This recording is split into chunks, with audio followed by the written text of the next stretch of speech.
de l'expérience, mieux que Jacques Beauvais, on ne trouvera pas. Hein.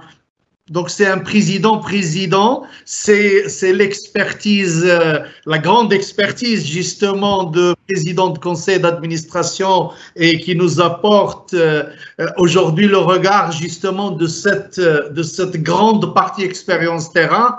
Voilà, donc président, on vous écoute. Moi, je n'oserais pas vous limiter le temps. Donc, c'est Anne-Marie qui prendra juste la relève après pour enchaîner lorsque vous lui passez la parole. À vous, Président, la parole. Merci. Bonjour à tous et merci pour tous les intervenants. Et merci, Tariq, pour cette bonne idée de proposer une réflexion sur un sujet fondamental et très large. Alors, je vais... Deux points. Premièrement, je vais chercher d'élaguer dans les compétences. Et puis ensuite, chercher à montrer quelques points et parler sur deux points. Premièrement, élaguer dans les compétences. Et deuxièmement, insister sur quelques points de vigilance essentiels pour détecter à temps les pertes de compétences. Alors pourquoi élaguer? Parce que mon exemple d'entreprise, l'entreprise c'est une charrette dans laquelle tout le monde apporte de la bonne volonté, de bonnes idées, de bons produits, de bonnes recommandations. Une entreprise, je la compare à une charrette sur laquelle tout le monde Pardon. Je ne vous entends pas, mais enfin je... Non, tu ne peux pas entendre. Allez-y. Je reprends mon propos en disant que l'entreprise, c'est une charrette dans laquelle tout le monde met ses bonnes idées, ses bons produits, ses bonnes offres, ses bonnes recommandations, etc., etc. Et puis de temps en temps, on s'aperçoit que la charrette n'avance plus, le cheval ne peut plus tirer. Il faut donc élaguer. Et donc, dans le travail d'entreprise, il y a bien sûr ajouter toujours des choses nouvelles, mais aussi élaguer. C'est pour ça que je me permets de commencer par dire dans le champ des compétences, je vais élaguer d'abord. Alors les compétences dont je crois que nous parlons tous, c'est les compétences utiles ou actives. C'est-à-dire c'est pas la même chose que les compétences certifiées. Ce sont deux ensembles qui se recourent en partie, mais pas forcément totalement. Il y a peut-être moins de science dans la compétence utile, et puis il y a peut-être plus d'expérience. Alors, quels sont les domaines dans lesquels il faut élaguer le champ des compétences auxquelles on s'intéresse, sinon la charrette est trop lourde? Bien sûr, il ne faut plus parler, ou plus trop, des compétences obsolètes, si c'était pour les honorer. En compétences obsolètes, par exemple, autrefois, un avion, il ne marchait pas sans un navigateur. Aujourd'hui, les moyens de navigation font qu'il n'y a pas besoin de navigateur. Par contre, si j'ai de l'Internet, il me faut un service qui soit compétent en anti-piratage. Donc, obsolescence de certaines compétences.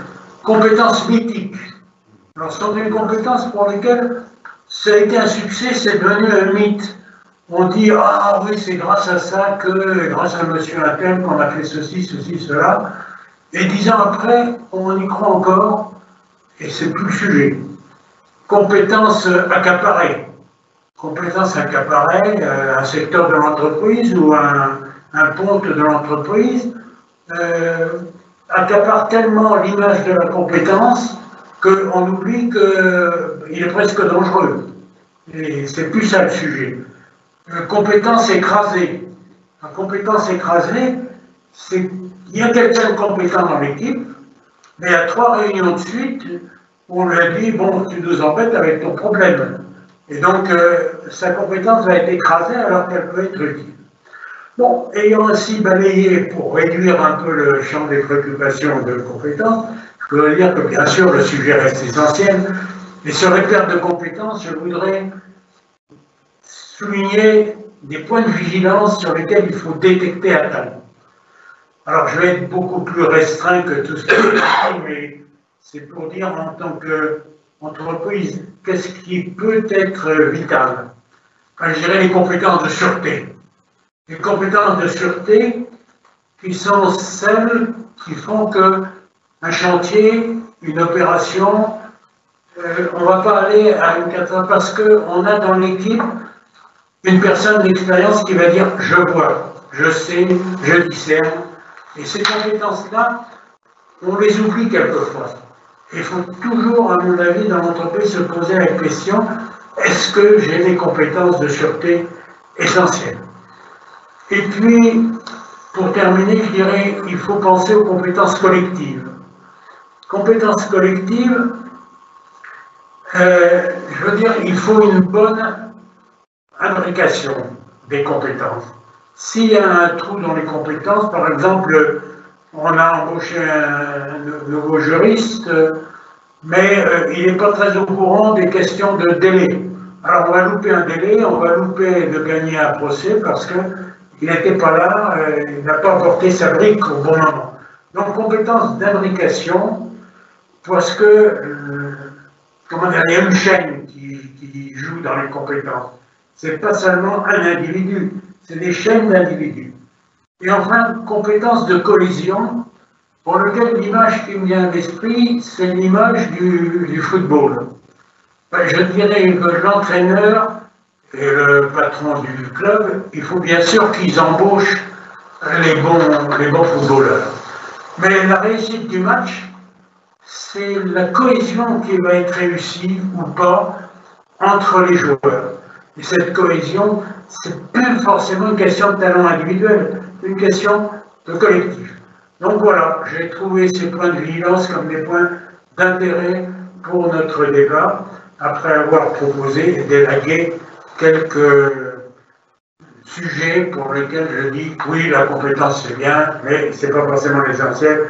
Je vois l'essentiel sur ces points-là, en m'excusant d'être assez court-termiste dans ce que j'ai pu dire. Voilà, merci de votre attention. Merci Jacques. Merci Président. C'est vrai qu'on avait l'embarras un peu de la classification des conférences. Là, votre intervention, elle nous mène un peu dans les deux volets. Dans le volet sémantique d'abord, vous nous précisez, et bon, vous voyez là l'expérience, aujourd'hui elle nous interpelle qu'il y a compétences et compétences et il faut comprendre justement l'étymologie, il faut comprendre la caractérisation de cette compétence. Vous nous ramenez justement vers le débat à propos de cette, je dirais un peu de ce multiple sens qu'on peut donner aux compétences. Et ça veut dire que même pour les solutions, on peut également être dans ce même, je dirais, registre.